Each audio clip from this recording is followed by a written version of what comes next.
It's not just China and Switzerland, though. Almost every other civilized country in the world provides free college education to anyone who wants it and qualifies. It's a principle of the French Revolution. France was one of the first, I think.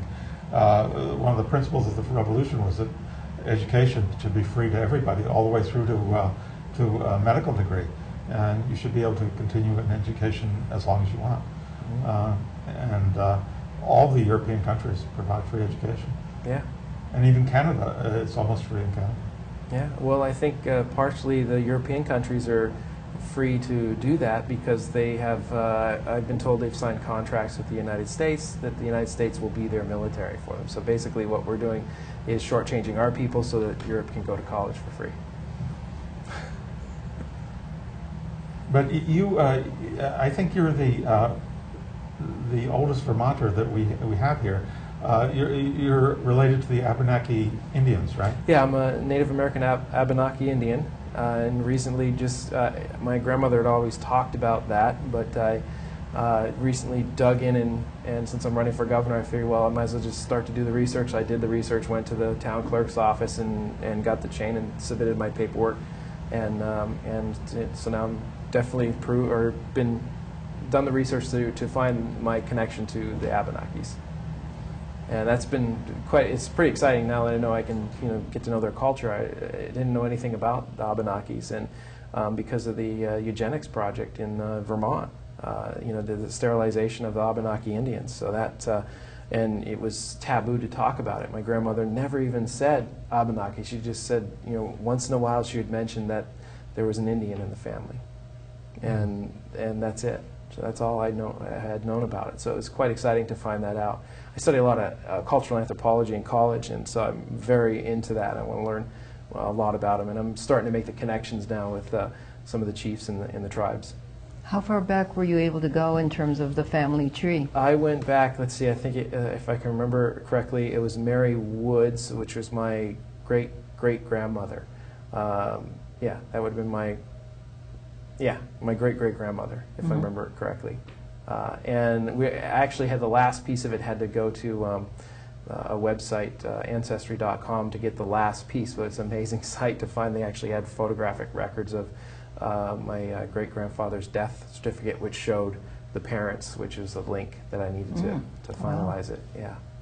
So, and it was just at the powwow here at the beginning of the month, and starting to get to learn the culture, and the fact that I can teach my children about a culture, a Native American culture, is going to be quite exciting. It's interesting to know what the land we're living on, that you have a connection to it in a different way. Never had that, and it's quite exciting.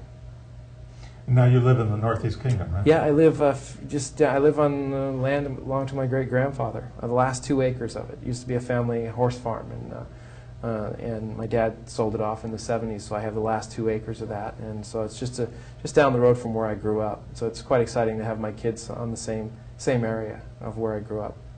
It's such a great place in Vermont. And Pete, you live on a real going horse farm now, right?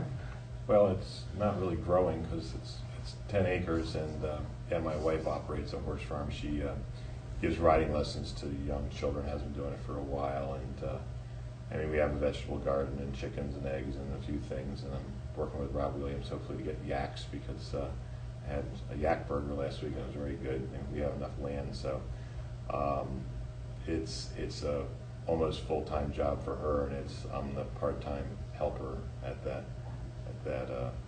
home.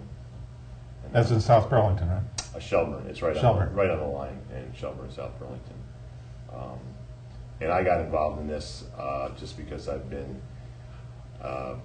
pretty much a student of foreign policy for quite some time, and been getting more and more aggravated. I read a lot about the School of America is one thing, and I knew about Robin because of that, and just the direction of our country and our foreign policy has gotten more and more violent, more and more deceitful, and it's basically destroying the fabric of our state and of the country, and we have to, and we live in a country it's run by a corporate controlled criminal enterprise right now. We have to break away from that, or it's going to destroy us, we're trying to find a way to shed this thing that is controlling us and do something more positive for people, and instead of putting profit first all the time. I mean, I've been saying to people, we need to put people before profit whenever we're deciding on some kind of policy or something. You have to see how it affects people, and right now the people are of no concern whenever things are decided on, whether it's the war, healthcare, things in the environment. You know, the impact on you and I is of no concern. It's just who makes money, and we have to change that, or we're going to destroy ourselves. Robin mentioned the Progressive Party. We have something in common there. I'm on the state committee of the Progressive Party. One of the big issues, especially for the progressives in the upcoming election, is health care. How do we feel about single-payer health insurance? I'll start. Well, there's a lot of proposals out there, certainly. Single payer is very, very popular, and I went to a couple meetings at UVM with some doctors, and at the State House with a man from Taiwan, I can't remember his official capacity, talking about a program basically that was, in essence, I think the comparison is it's like Medicare in many ways, that there's a 95-5 ratio whenever you're implementing using the money. Only 5% can go towards administrative, 95% actually has to go towards medical, towards the doctors, and that's how Medicare basically works. And Taiwan was at a 6 or 7%. But right now in our country we have about a 50-50 ratio, and that's why it's also something that's causing serious problems, and people aren't covered also. So the other end of the spectrum would be something like, we'll use Switzerland as an example, where they have competition, which we really don't have now. And they have hundreds of health insurance companies, and that keeps the costs down. Kind of like auto insurance is very competitive. If you apply for auto insurance, it's too expensive in my mind, but there's all kinds of people fighting for your business, and there's different ways to cut costs.